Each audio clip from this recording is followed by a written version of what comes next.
Hey, Cleaning Nation, welcome to the Grow My Cleaning Company podcast. We've got a special new and improved intro. For the first time in 3 years, we're doing an open to the public live event. It is limited to 12 amazing owners of cleaning companies that are doing six figures and want to do seven. You cannot sign up. You have to only get a call and see if you're a fit. But if you want info, growmycleaningcompany.com/live, growmycleaningcompany.com/live. If you would like info on hanging out with me, my bride, 11 other six-figure entrepreneurs who want to go to seven, and get the entire clean profit method to the best of my abilities in just about 3 days. growmycleaningcompany.com/live. Hey, Cleaning Nation, Mike Camping here with the lovely, the talented, the bright, the nice Suzanne Bandick. She is a mindset coach here with us on the team. And we have her on because we just did our thrice annually Next Level live event. And those are always just amazing. And I always want to kind of come back and distill down some of the cool stuff. It's not the same if you're not in the room, but we're going to do the best we can. Suzanne presented over probably an hour and a half. We're going to try and jam it into 20 minutes and see if we can't give you lots of value. That said, as we do, if you probably, I'm guessing in the intro, we talked about doing our first open to the public live event. And that was actually born out of the event that Suzanne and I are kind of quoting from. I was there and I loved it. And our people were getting such results. And I always at the end feel like, oh, it's so bummed we're not going to get together for another 4 months, because I just feel like in the room is just magic, like in the hotels and the hallways at dinner, just the kind of impromptu conversations. And being the ADD, ADHD, lack of patience psychopath I am, I decided, well, we don't need to wait for the next level to do another event. We'll open an event to the public. So we are doing an event with just 12 people. My apologies. We didn't get a hotel. We just went ahead and rented a big $4 million mansion here in Scottsdale. My wife and I are going to be there, 12 handpicked. We've already got some of the spots taken. But if you want some information on that, growmycleaningcompany.com/live. I don't know if Suzanne will be there. Right now, it's not on the docket, but you never know. Maybe there'll be a surprise appearance. We'll see. So that's the background of this. That said, I know people responded really positively to this piece of that weekend, and I'm really excited to share it with Clean Nation. So I guess I will open the floor to you and ask questions and make rude remarks, as is my custom. Wonderful. Welcome. Hello, Cleaning Nation. Live events are amazing. It's a chance for hugs in person, but hey, that's what I'm all about. But let's talk about one of the subjects that we covered, and it's a formula to success. This is the framework: mindset plus action plus perseverance equals success. And for all of you anti-mindset or people that kind of, I don't want to say rebel against that term mindset, anytime we say mindset, feel free to put in the word belief or belief system or set of beliefs, because I think mindset can get a little squishy and feel a little woo-woo. And not that it's not wildly important. I just hate to diminish how important that is. So set of beliefs plus, you go ahead and give it again. Say, but well, let's just take out mindset, put in set of beliefs. Mike, you're so interesting when you talk about mindset, because you're right, 100% right. It's beliefs. But it's also, if we're not looking at things in our mind with the right set of expectations and beliefs, we don't get where we want to go. And that's why mindset really is truly not woo-woo, not airy-fairy. It's like, if I'm not getting where I want to go, I have to look at what I'm thinking. I'll take it a step further. I think not only I would agree with the wrong set of beliefs, we can only get, if I don't believe Florida exists or is a place or planes won't kill me or the earth is flat or whatever stuff, it's going to be very difficult for me to get to Florida. So I 1,000% agree. You can't get where you want to go unless you have beliefs that match your destination. But I think it's more important than that, in that it is very possible to get where you want and be miserable because you had strong enough beliefs to get where you want to go, but not commensurate beliefs to feel the way that you want to feel. And believe it or not, I don't think we really want to go to Florida or to $1 million business or to whatever. We want to feel the way we think we are going to feel in Florida or in Disneyland or with $1 million business. So I would say not only you're not probably going to get where you want to go without the right beliefs or a set of beliefs that support that, but you could have, quote unquote, the beliefs that will support your destination and still feel like garbage. And it's like, well, if that was my choice, I'd rather just choose to feel great now and not go to my destination. Now, given go to my destination and feeling great, that's the goal. I'm all in on that. But beliefs are so important. You can literally get where you're going, still feel like garbage, or stay where you're at and still feel great. It all has to do with your beliefs. So there. Okay. Rant over. How do you like them apples, Suzanne? Mike has said it. Not said it, ranted it, screamed it, preached it. Go, girl. Okay. Where would you like to go from here, Mike? We're going to talk about mindset or beliefs, plus the action, plus the perseverance. Because how many times do we say, I want it, I'm going to do it, but I give up on it? That's the perseverance factor. That all three of those will equal our success. And let me poke at the perseverance, because just like mindset, I think is powerful, but I think people mishear it, and beliefs can attract different people. Perseverance, I think, is another one that people gloss over. So like the reason I love talking with Suzanne is we, of everyone on our team, probably have the most, we have the most interaction with our clients, with you guys, Cleaning Nation. So here's what I know, a large swath, probably more than half, when you hear, when they say perseverance, here's what they're hearing. And I don't think it's what you mean. So I want to make sure we're super clear on what because perseverance is a big, strong word, just like mindsets. But if we take it the wrong way, it can be diluted. So here's what Cleaning Nation, I'm just going to speak for them because I know they're saying it. Oh, don't worry, Suzanne. I've got perseverance. I'll never give up, no matter what. I'll just till the day I die. The problem is what they mean. Suzanne is now laughing. Yes, for those of you that didn't catch the lilt of her lovely laugh in the background over my big, booming, obnoxious voice, she was bemused, I would say, for those of you that aren't watching, would be the best way I could describe her response.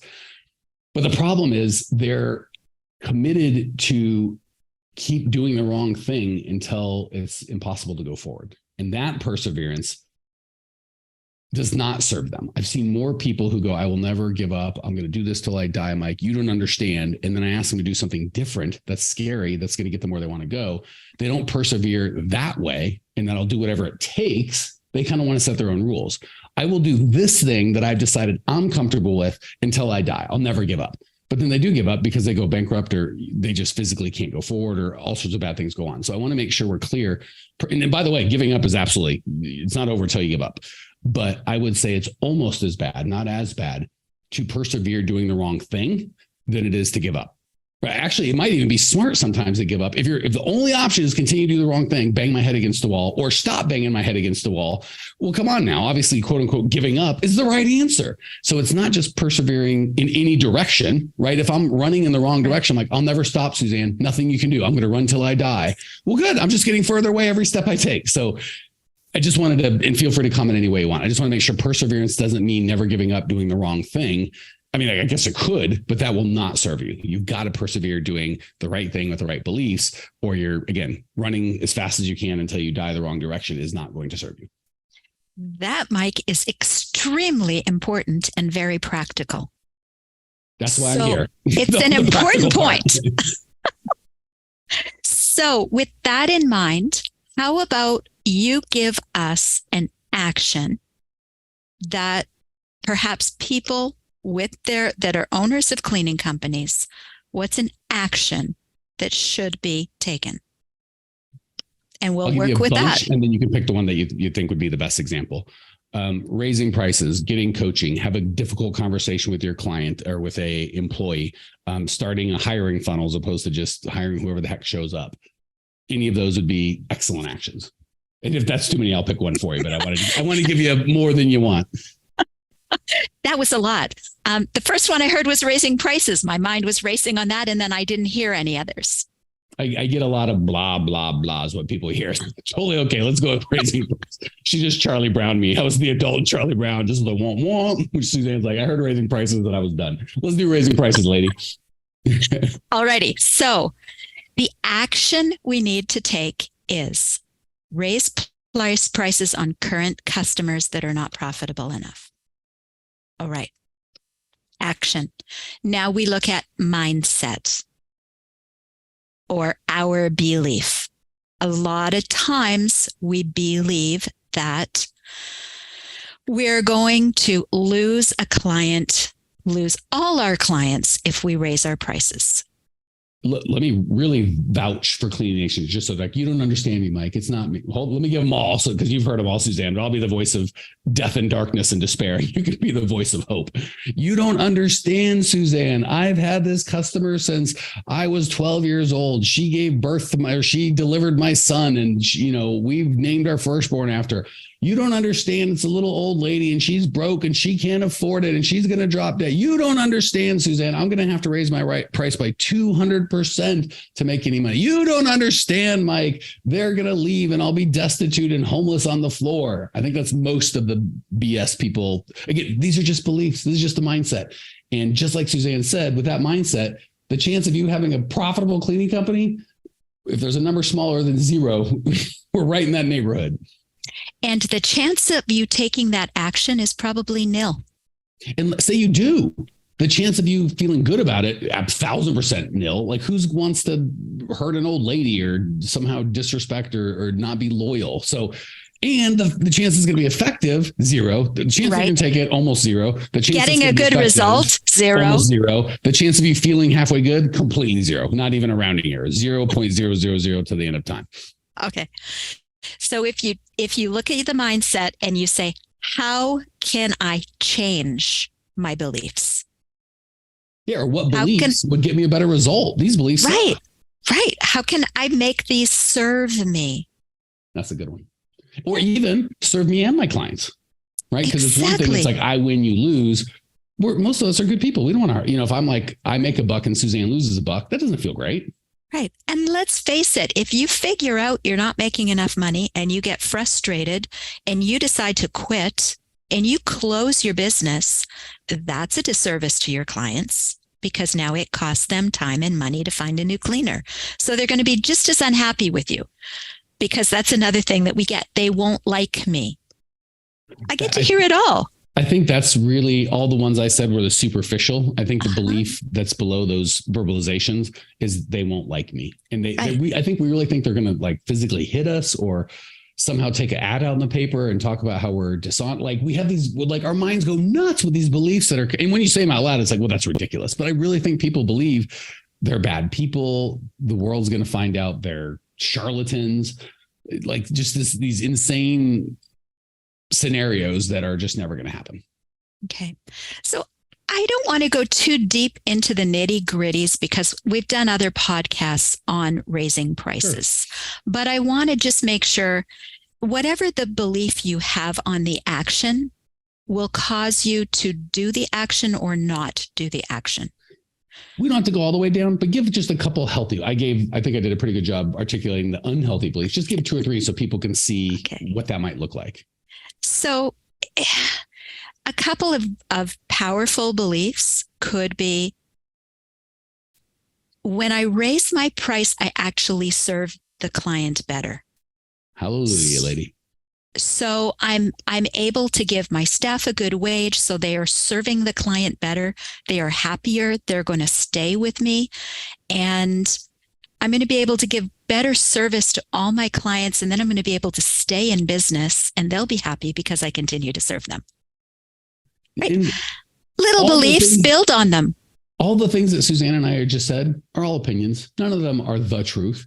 Right. So if we're making stuff up anyway, why not make up something that's going to serve everybody? That's brilliant. That's a writer downer, everybody. If we are, how did you say it, Mike? Say it again.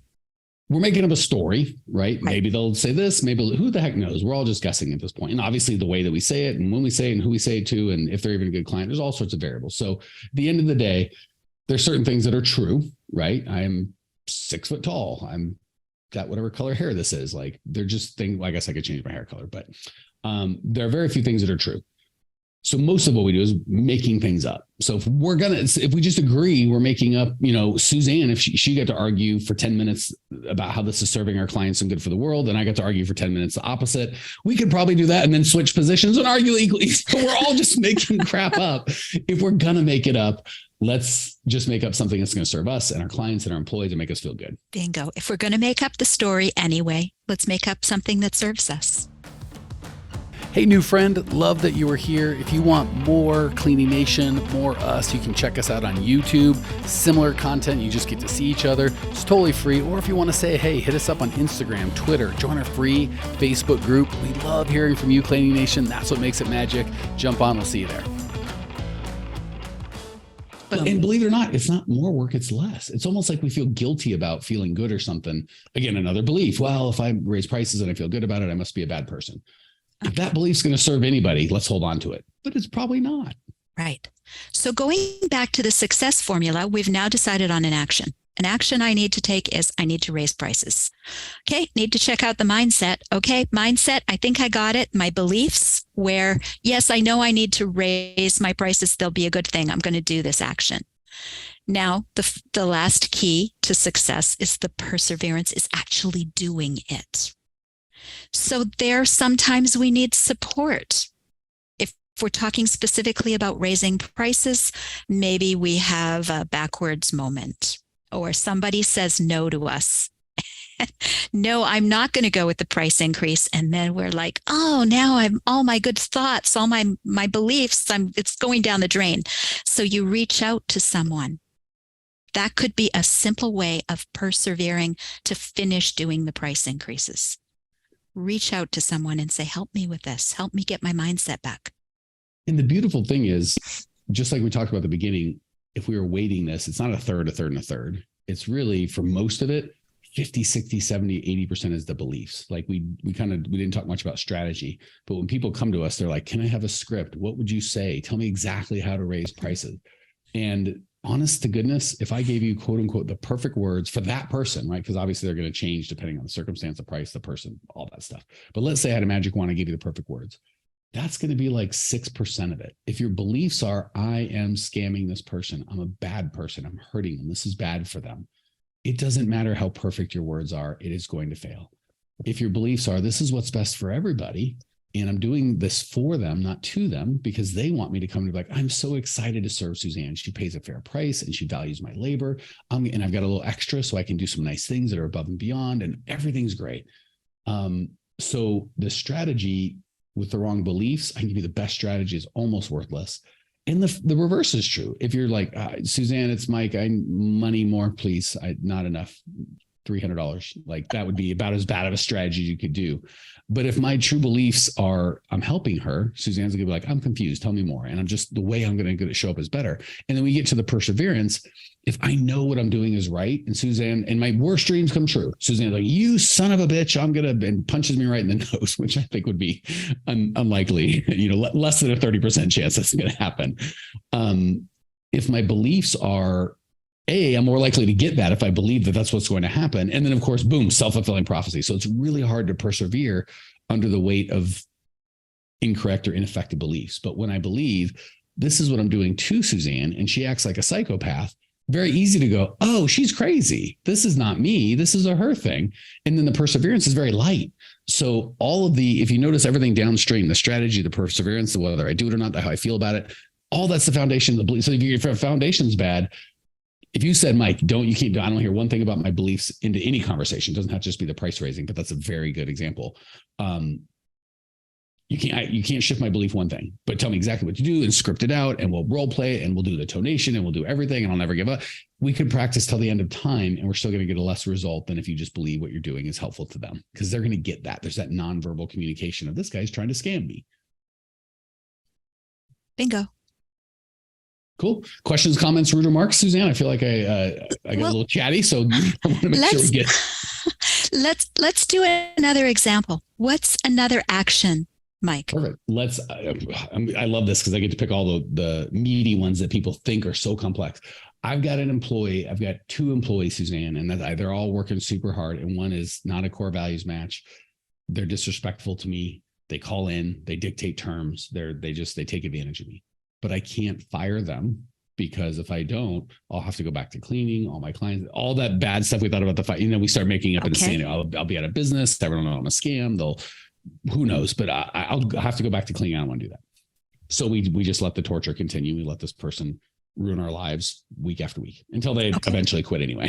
So in all of that, what would be your advice for the action they need to take? Fire them. Okay.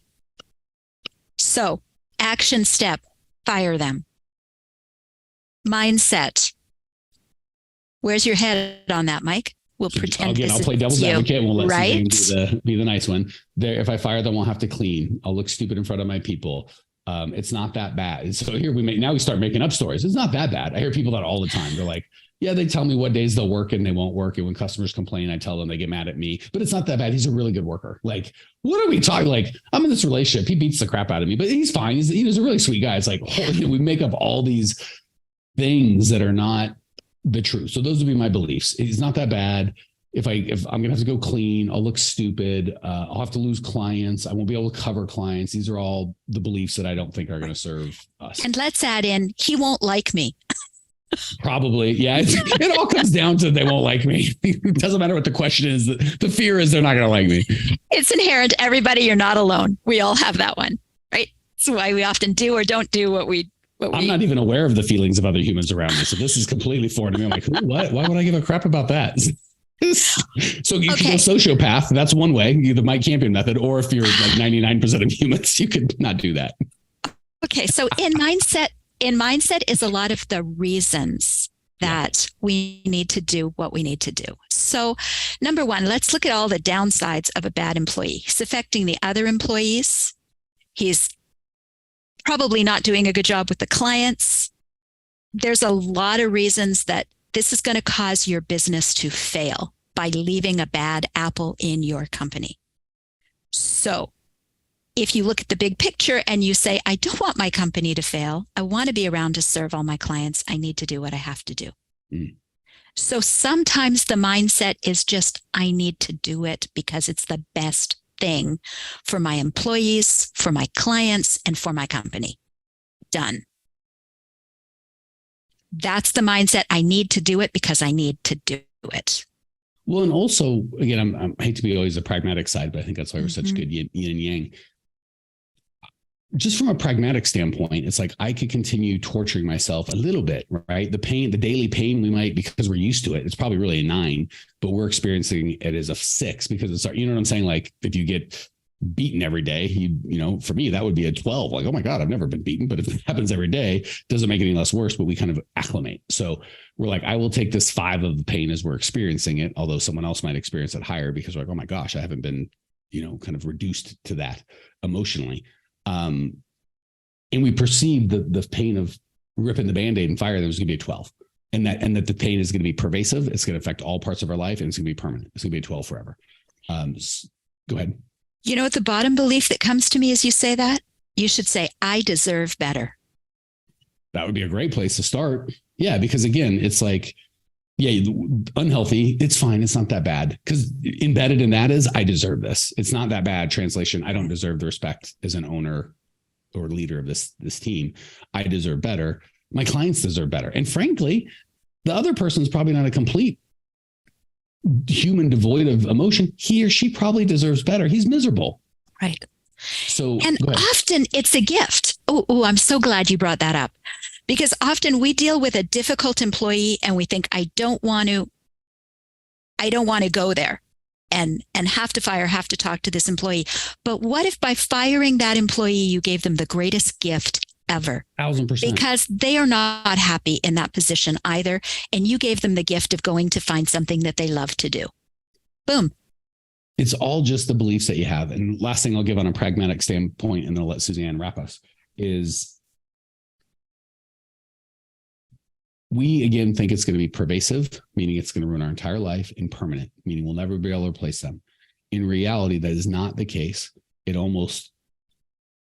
We start realizing it was pervasive. We think it was just affecting us in this one way. And when they're gone, it uncovers a bunch of other nasty stuff. Like, wow, that was pervasive.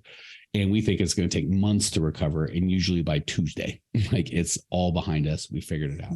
So it's not pervasive and permanent. The other thing is this, we get to choose the suffering.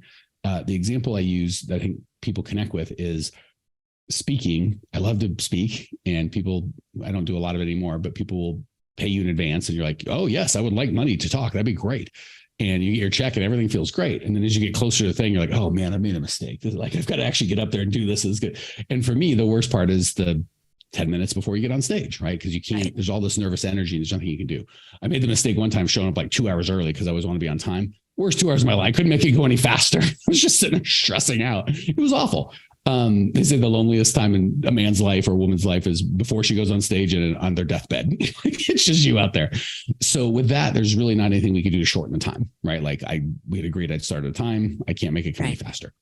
We do the same thing, but we can shorten it with the employees. I'll call them on Monday.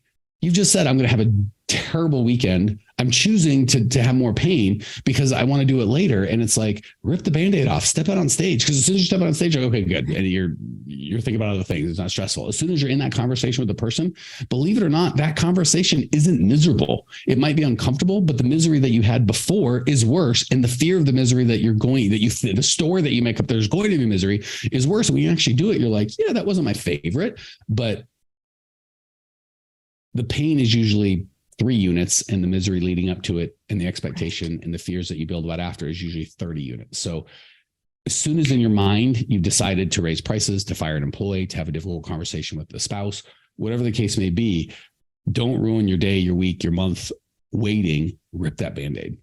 Do it, because the longer you wait, the more you're going to talk yourself out of it, the more angst you're going to have. Rule of thumb, decide the action and do it. Do it as quickly as possible.